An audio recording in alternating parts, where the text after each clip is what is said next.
16 years. This span of time is like nails on a chalkboard to Sacramento Kings faithful fans. After 2006, the Kings would span 16 consecutive years without making a playoff appearance, until in 2022, the team would finally break it. They absolutely crushed it. As in the 22-23 NBA season, the Kings would win 48 games, finishing third in the Western Conference. They finished the season scoring over 120 points per game and also ended with the highest offensive rating for a team in a season ever at 119.4. At the time, this team felt like it was stacked. You had De'Aaron Fox winning the Clutch Player of the Year award, averaging 25 points a game, being an aggressive scorer from all three levels. You had Domantas Sabonis, who was one of the best rebounders in the game of basketball and also being a primary playmaker and the second highest scoring mark on the team. The rest of the roster was filled out with other guys who could score and most importantly shoot the rock, including guys like Keegan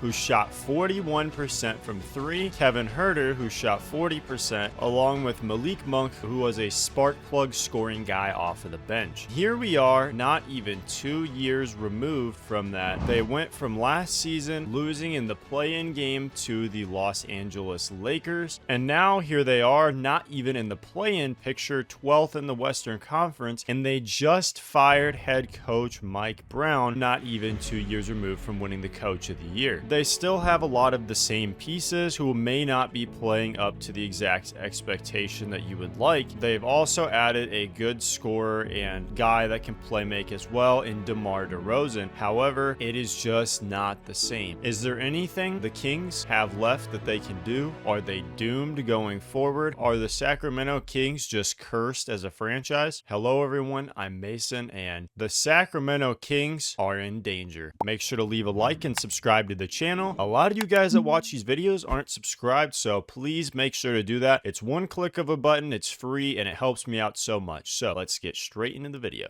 Defense, a concept that has been almost foreign at times for the Sacramento Kings this season. Sabonis, as we know, is not known to be a great defender, especially in pick and rolls, and DeMar DeRozan has not been fantastic on that side of the ball either. And it's almost weird to say, but having Sabonis off the court actually hurts their defense even more, as they seem to still under-communicate, give up so many backdoor cuts for open dunks, and Alex Len has not been very good defending the rim this season whatsoever. When you have one bad defender on a team, it's easy to scheme and try to hide them. However, when you have multiple, it's like there's always an option for someone on the opposing team to attack and get an advantage or a mismatch to get the look that they would like to see. As of the current season, the Sacramento Kings have not been looking good whatsoever. They have been competitive in some games, but it has not worked out well, even after acquiring yet another clutch fourth quarter performer in DeMar DeRozan. Sacramento went from being one of the league's highest powered offenses to now being 25th in the league in three-point percentage at 34%, which is disgusting considering that they have guys that are known to be 3-and-D players or are known to be shooters, such as Kevin Huerter, who is at 31%, and Keegan, who is under 30% on the season. Now, they have lost a lot of these close games that they should not have been losing due to incredible late performances, such as the game against the Pistons, in which they lost to a 4-point play in the corner from Jaden Ivey. Defensively, they have struggled a little bit as well because of the personnel they have, Sabonis not being a great defender, especially in pick and roll scenarios, and DeMar DeRozan being a guy that kind of turns it on when he wants to, but on average is not the greatest defender. De'Aaron Fox has been better on that side of the ball, but with Keon Ellis not getting as much playing time this season, especially towards the beginning of the year, he was getting DNPs. It's like the Sacramento Kings have no direction. And with an older guy like DeMar DeRozan that they just signed this summer for a 3-year, $74 million deal. Now, the Kings do succeed in certain areas, such as offensively, having so many great shot creators is one thing they never have to worry about, and especially with DeMar and De'Aaron Fox, but also Malik Monk is very good at creating his own looks as well. More often than not, they are not very hot from the field. However, when they do get hot, they look like one of the scariest scariest teams in the NBA, and especially when their guys are firing on all cylinders and cannot miss. But it's when the shots stop falling at such an unreasonable rate, they seem to seriously struggle. Honestly, with the Kings, their offense, like I said, looks good at times, but when you have guys like Keegan Murray and Kevin Huerter not making the shots that they are paid to make and that they are supposed to make, it's really going to cause issues, and we've already seen it cause issues within their offense. And the thing is, people are just going to start sagging off of Keegan Murray and Kevin Huerter, knowing that they don't fear those guys to make shots. At times, they look very, very good. They're fast-paced, getting in transition, which is what we saw from them 2 years ago. But then at other times, I don't know what it is, they just cannot seem to figure it out. They'll throw bad passes at times. They just play out of control, lose the ball for no reason. And their biggest struggle has been in the clutch, as I mentioned before. The biggest part of it has been the shot selection. As we know, De'Aaron Fox and DeMar DeRozan are known as great shot creators. However, down the stretch of these games, because of how stagnant and slow their offense may get, they rely on some very difficult shots and hard looks to make, while the other team will go down the court and either get a wide open layup or dunk, or swing the ball around, find a wide open guy. So it's like the Kings are playing themselves out of these games by making it more difficult than they need to. And with their three-point shooting not looking as good, Domantas Sabonis is shooting 2.5 threes a game, and DeMar is shooting 2 threes a game. And these are both guys that are not really known as three-point shooters, but their volume has had to pick up because they don't really have a choice when other guys are not making threes. Now, when the Kings played against the Denver Nuggets on December 16th, we got to see that there was not a great start for Sacramento. They went down by 20 in this game. They could not get a stop, and offensively, they were playing slow and stagnant, just having one guy dribble the air out of the basketball or just standing around. But then once they started pushing the pace and playing fast, guess what? They came right back in the game, made it close, ended up taking the lead until the end of the fourth quarter, in which the Nuggets would come back and win it. Aside from all of the bad parts of their team's games so far, there has been some bright spots for the team. One of these being Keon Ellis. Keon Ellis, in his minutes this season, has shown us a lot. In this 21 game stretch from the beginning of November until this Denver Nuggets game on the 16th that we talked about, he's putting up stats: 7 points a game, 47% from the field, and 41.6% from three, along with a steal and a block a game, which is exactly what I'm talking about. Him being a bright spot for this team, and defensively, he is still a menace as always. The one sad thing is that he has not been getting the playing times that he deserves at times. He has actually been their most reliable three-point shooter on the team this season. Another really bright spot, I know we said that he has not been shooting worth beans this season, but Keegan Murray, every other aspect of his game except for the shooting part, has been really good. I really like him passing the ball and finding teammates. I really like him on the defensive side. It looks like he's improved even more there as well. And his rebounding is great, and he's good at crashing the offensive glass and finding his way to cut across and get those rebounds. It just sucks with him that when they talked about him being in the weight room a lot this offseason, they said that that is what is kind of throwing off his shot. He has played 30 games this season, and it doesn't look like his three-point shot has really gotten any better. Now, going forward for this team, I'm almost starting to wonder if the team is really cursed. They just fired head coach Mike Brown, who had his ups and downs as a coach, but just winning Coach of the Year less than 2 years ago. This is the second time that he was fired recently after winning the Coach of the Year award. I do not exactly believe that this is his fault. I understand the rotations part of it, and not giving Keon Ellis more minutes has had Kings fans frustrated, but I don't believe that this is a problem with him. He cannot make players better shooters, which is one of the problems with this team. He cannot make them put in more effort on the defensive side of the ball, no matter how hard he may try. With the current performance of the team and shipping out Mike Brown, if things don't turn around, they're going to have to make a move before the trade deadline, or have to look for future rebuilding options. You don't have the excuse of young age. DeMar is a veteran. Malik Monk, De'Aaron Fox, and Domantas Sabonis are all supposed to be reaching their primes, and Keegan Murray has just not found his shot yet this season. And the biggest thing is, with their loss to the Pistons, De'Aaron De'Aaron Fox was called out by Mike Brown, saying that you should be hugged up to your man at the three-point line. Everybody should, and why there was a closeout. But Fox, I'm not sure. I got to go back and watch the tape. Fox had said, when asked about the foul, he said it doesn't really matter. It's not going to make anybody feel better. And Fox this season actually declined a contract extension until the end of the season, meaning he might be waiting it out for either more money or planning to go somewhere in the offseason. He's also been rumored in a lot of trades, going to places like the Rockets, the Spurs, and the Heat. And if this is what's happening with the team, losing Mike Brown, and if it turns out he was just a scapegoat, then we may see De'Aaron Fox get moved at the trade deadline. It's hard to foresee with this team what the future would look like because of a trade with De'Aaron Fox. DeMar is not getting any younger. There's not really a direction with the team right now, let alone if they got rid of Fox, what would you be trying to accomplish there other than rebuilding the team? At that point, you're having pretty much the Chicago Bulls 2.0. You have DeMar and a couple of decent pieces, and then you're literally just playing anywhere between the draft lottery and barely making the playoffs, which isn't really a great way for DeMar to go out at the end of his career. One thing I wanted to do was just reflect on what has happened in the past 2 seasons to get them to where they are today. After falling out in the playoffs of the first round against a very tough Golden State Warriors team, the next season they would end up winning 2 less games in a way harder Western Conference, 46-36, finishing 9th in the standings. De'Aaron Fox did similar things to the year before, averaging 26 points. Sabonis did Sabonis things, and everyone else just pretty much stayed the same as the year before. They fall into the equation of if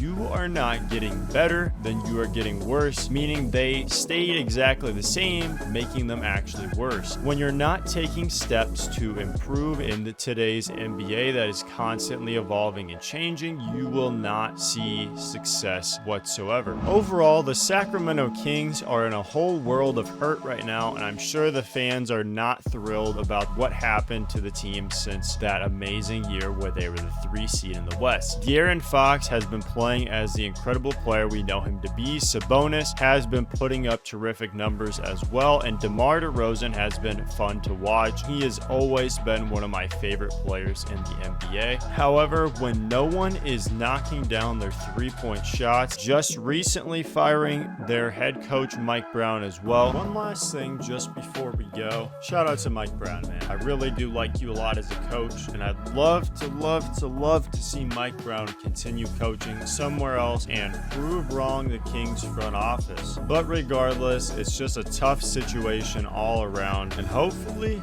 everything will get figured out. The team is lost and scraping for change to find an answer. What do you think is the best move for the Kings going forward? Do you think De'Aaron Fox is going to have to move at the trade deadline, or do you think a change in coaching will be the answer to settle the panic down on the Kings' name? Thank you all for watching today's video. Make sure to leave a like and subscribe to the channel. Turn on that notification bell so you never miss an upload. Uploads are on Fridays at 2 p.m. Central Time now. I did change my schedule, so thank you for being patient with me with that. And as always, see you next time, cuh.